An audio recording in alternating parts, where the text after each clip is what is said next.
Olá, tudo bem com vocês?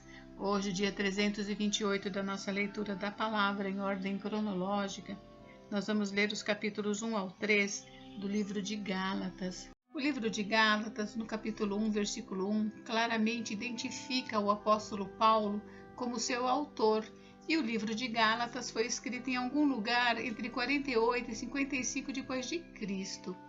As igrejas na Galácia eram formadas em parte de judeus convertidos e em parte de gentios convertidos, como era geralmente o caso.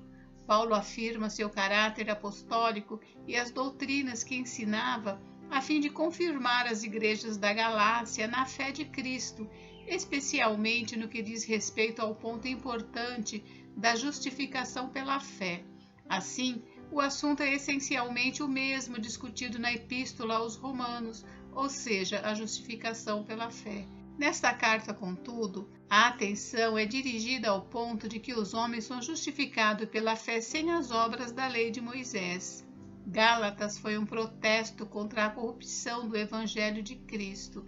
A verdade essencial da justificação pela fé e não pelas obras da lei, tinha sido obscurecida pela insistência por parte dos judaizantes de que os crentes em Cristo deviam cumprir a lei se esperavam ser perfeitos diante de Deus. Quando Paulo soube que este ensino tinha começado a influenciar as igrejas da Galácia e que os tinha afastado de sua herança de liberdade, ele escreveu o forte protesto contido nesta epístola. O resultado da justificação pela graça mediante a fé é a liberdade espiritual. Paulo chama os Gálatas a manterem-se firmes na sua liberdade e não vos submetais de novo a jugo de escravidão, isto é, a lei mosaica, como vemos em Gálatas capítulo 5, versículo 1. A liberdade cristã não é uma desculpa para satisfazer uma natureza inferior, pelo contrário, é uma oportunidade de amar uns aos outros. Essa liberdade não isola ninguém das lutas da vida. De fato, pode até intensificar a luta entre o espírito e a carne. No entanto, a carne foi crucificada com Cristo e, como consequência, o espírito produzirá seus frutos na vida do crente, tais como amor, alegria e paz. A carta aos Gálatas foi escrita em um espírito de inspirada agitação. Para Paulo, a questão não era se uma pessoa tinha sido circuncidada, mas se havia se tornado uma nova criatura. Se Paulo não tivesse sido bem-sucedido em seus argumentos a favor da justificação pela fé, o cristianismo teria permanecido uma seita dentro do judaísmo, ao invés de se tornar uma forma universal de salvação. Portanto, Gálatas não é só a epístola de Lutero, mas também a epístola de cada crente que confessa com Paulo: estou crucificado com Cristo.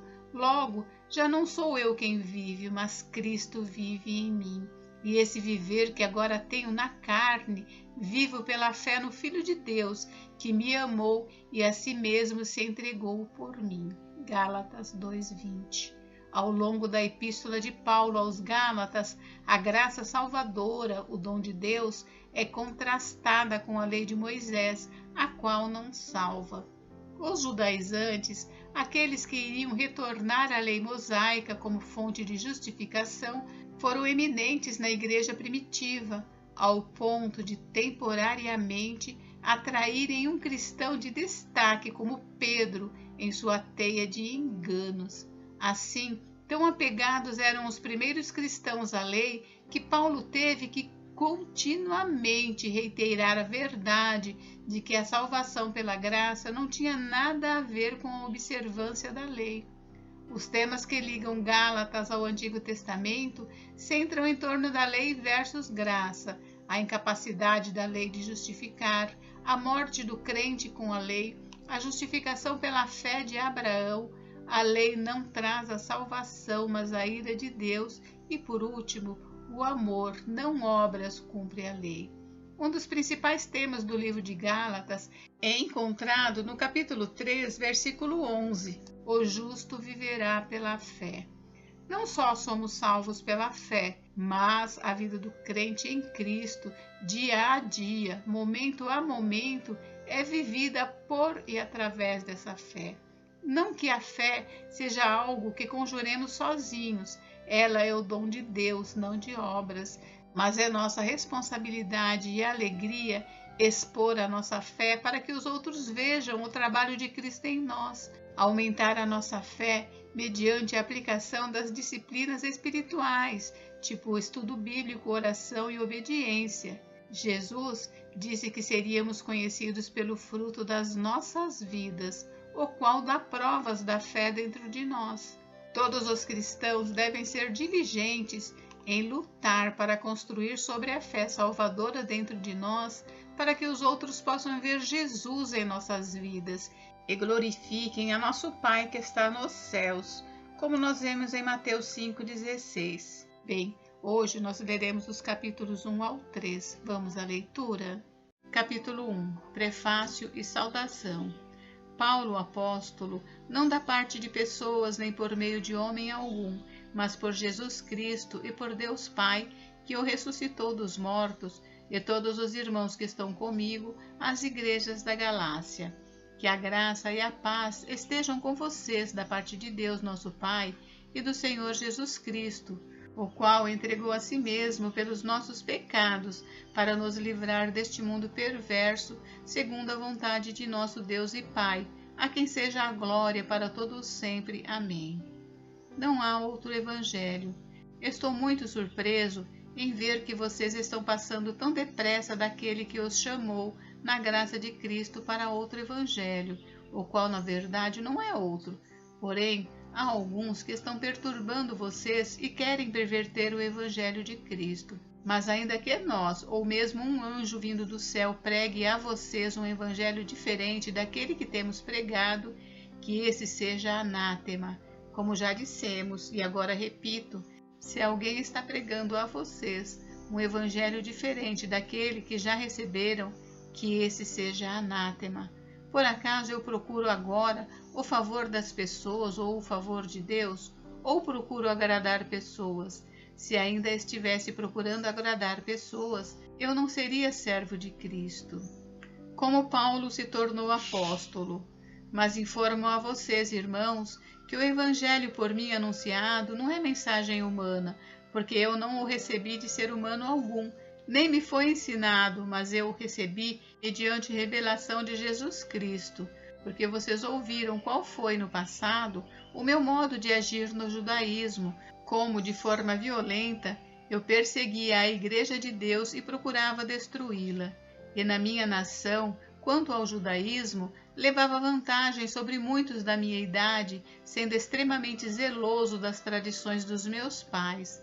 Mas quando Deus, que me separou antes de eu nascer e me chamou pela sua graça, achou por bem revelar seu Filho em mim, para que eu o pregasse entre os gentios, não fui imediatamente consultar outras pessoas, nem fui a Jerusalém para me encontrar com os que já eram apóstolos antes de mim, mas fui para as regiões da Arábia e voltei outra vez para Damasco. Passados 3 anos, fui a Jerusalém para me encontrar com Cefas e fiquei 15 dias com ele. E não vi outro dos apóstolos, a não ser Tiago, o irmão do Senhor. Ora, a respeito do que estou escrevendo a vocês, afirmo diante de Deus que não estou mentindo. Depois, fui para as regiões da Síria e da Cilícia, e eu não era conhecido pessoalmente pelas igrejas da Judéia que estão em Cristo. Ouviam somente dizer: aquele que antes nos perseguia, agora prega a fé que no passado procurava destruir, e glorificavam a Deus a meu respeito. Capítulo 2. O apostolado aos judeus e aos gentios. 14 anos depois, fui outra vez a Jerusalém com Barnabé, levando também Tito. Fui em obediência a uma revelação, e lhes apresentei o evangelho que prego entre os gentios, mas fiz isso em particular aos que pareciam de maior influência, para não correr ou ter corrido em vão. Mas nem mesmo Tito, que estava comigo, sendo grego, foi obrigado a submeter-se à circuncisão. E isso surgiu por causa dos falsos irmãos que se haviam infiltrado para espreitar a liberdade que temos em Cristo Jesus e nos reduzir à escravidão. A esses não nos submetemos por um instante sequer, para que a verdade do Evangelho permanecesse entre vocês. E quanto àqueles que pareciam ser alguma coisa, o que eles foram no passado não me interessa. Deus não aceita a aparência do homem. Esses, digo, que pareciam ser de maior influência, nada me acrescentaram. Pelo contrário, quando viram que me havia sido confiado o Evangelho da incircuncisão, assim como a Pedro foi confiado o Evangelho da circuncisão, pois aquele que operou eficazmente em Pedro para o apostolado da circuncisão, também operou eficazmente em mim para com os gentios. E quando reconheceram a graça que me foi dada, Tiago, Cefas e João, que eram reputados colunas, estenderam a mim e a Barnabé a mão direita da comunhão, a fim de que nós fôssemos para os gentios e eles fossem para a circuncisão. Somente recomendaram que nos lembrássemos dos pobres, o que também me esforcei por fazer. Paulo repreende Pedro. Quando, porém, Cefas veio a Antioquia, resisti-lhe face a face, porque havia se tornado repreensível. De fato, antes de chegarem alguns da parte de Tiago, ele comia com os gentios. Quando, porém, chegaram, começou a afastar-se, e por fim separou-se, temendo os da circuncisão. E também os demais judeus se fizeram hipócritas juntamente com ele, a ponto de o próprio Barnabé ter se deixado levar pela hipocrisia deles.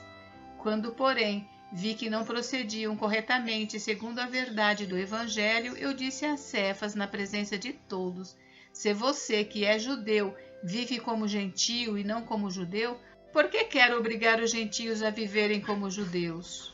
A justificação pela fé em Cristo Jesus. Nós, judeus por natureza, e não pecadores dentre os gentios, sabendo contudo que o homem não é justificado por obras da lei, e sim mediante a fé em Jesus Cristo, também temos crido em Cristo Jesus, para que fôssemos justificados pela fé em Cristo, e não por obras da lei, pois por obras da lei ninguém será justificado. Mas se nós, procurando ser justificados em Cristo, fomos também achados pecadores, será que isto significa que Cristo é ministro do pecado? De modo nenhum, porque se volto a edificar aquilo que destruí, a mim mesmo constituo transgressor, porque eu, mediante a própria lei, morri para a lei, a fim de viver para Deus. Estou crucificado com Cristo.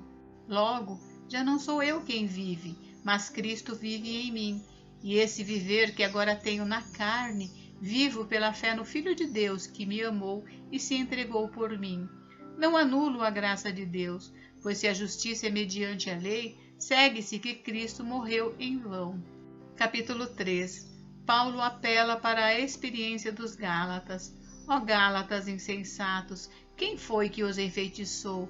Não foi diante dos olhos de vocês que Jesus Cristo foi exposto como crucificado? Quero apenas saber isto: vocês receberam o Espírito pelas obras da lei ou pela pregação da fé? Será que vocês são tão insensatos que, tendo começado no Espírito, agora querem se aperfeiçoar na carne? Será que vocês sofreram tantas coisas em vão? Se é que na verdade foram em vão. Aquele que lhes concede o Espírito e que opera milagre entre vocês, será que ele o faz pelas obras da lei ou pela pregação da fé? O exemplo de Abraão. É o caso de Abraão, que creu em Deus e isto lhe foi atribuído para a justiça. Saibam, portanto, que os que têm fé é que são filhos de Abraão.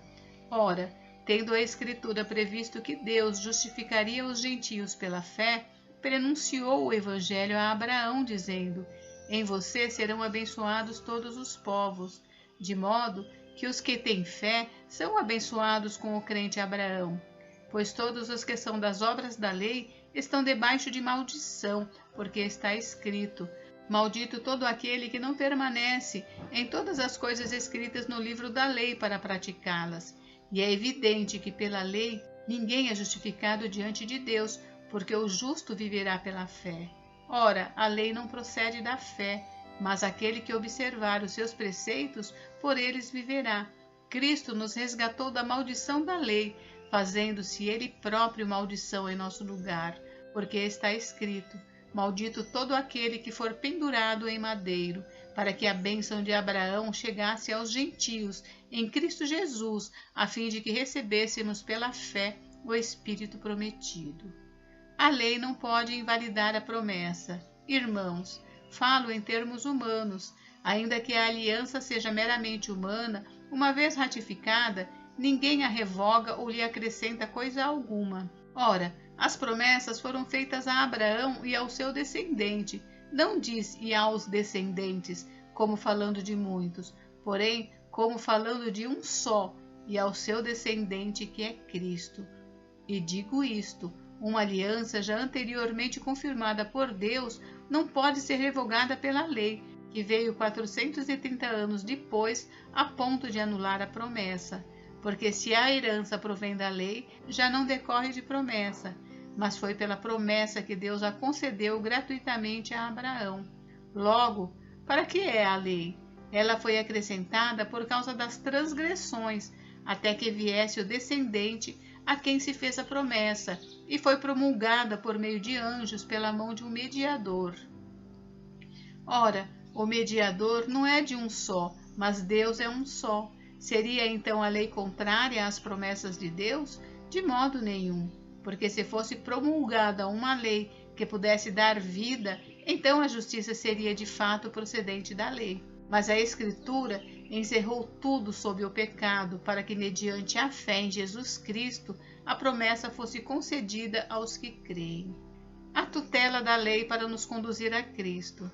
Mas antes que viesse a fé, estávamos sob a tutela da lei e nela encerrados, para essa fé que no futuro haveria de ser revelada, de maneira que a lei se tornou nosso guardião para nos conduzir a Cristo, a fim de que fôssemos justificados pela fé. Mas agora que veio a fé, já não permanecemos subordinados ao guardião, pois todos vocês são filhos de Deus mediante a fé em Cristo Jesus. Porque todos vocês que foram batizados em Cristo, de Cristo se revestiram. Assim sendo, não pode haver judeu nem grego, nem escravo, nem liberto, nem homem nem mulher, porque todos vocês são um em Cristo Jesus. E se vocês são de Cristo, são também descendentes de Abraão e herdeiros segundo a promessa. Gente, encerramos por hoje, mas amanhã tem mais. Fiquem com Deus. Deus abençoe vocês. Até amanhã.